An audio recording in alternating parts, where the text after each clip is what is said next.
Bonjour à tous! Aujourd'hui, on parle de plus en plus de fonds evergreen dans les marchés privés, mais concrètement, qu'est-ce que c'est? Dans l'univers des marchés privés, un fonds evergreen ou semi-liquide désigne un fonds non coté ouvert en permanence à la souscription, c'est-à-dire qu'on peut investir à tout moment.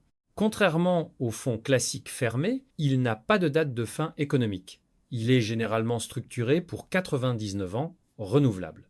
En pratique, cela signifie que les investisseurs peuvent entrer à tout moment sans attendre une nouvelle levée de fonds.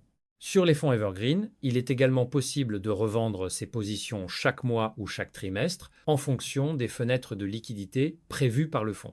En France, on les trouve principalement sous forme de FCPR ou de SLP.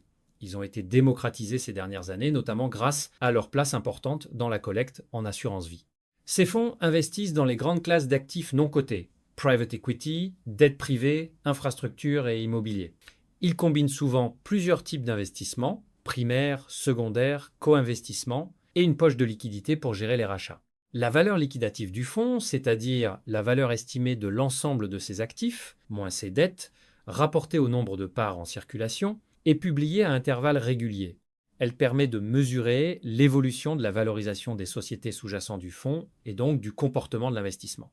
Attention, un fonds evergreen n'est pas liquide comme un fonds action. On parle de liquidité organisée, mais conditionnelle. Après une éventuelle période de lock-up, l'investisseur peut demander des rachats mensuels ou trimestriels dans la limite de la poche de liquidité disponible, souvent entre 5% et 10%.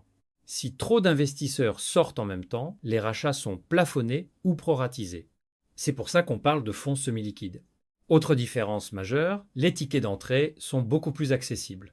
Souvent 10 000 à 20 000 euros, contre 100 000 euros ou plus pour les fonds fermés. Pour les distributeurs, c'est aussi plus simple.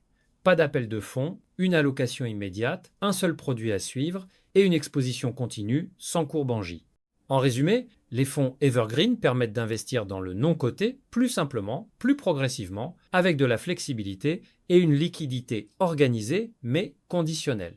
Merci d'avoir regardé cette vidéo et n'hésitez pas à nous dire en commentaire quelle autre notion vous souhaiteriez voir abordée sur la chaîne.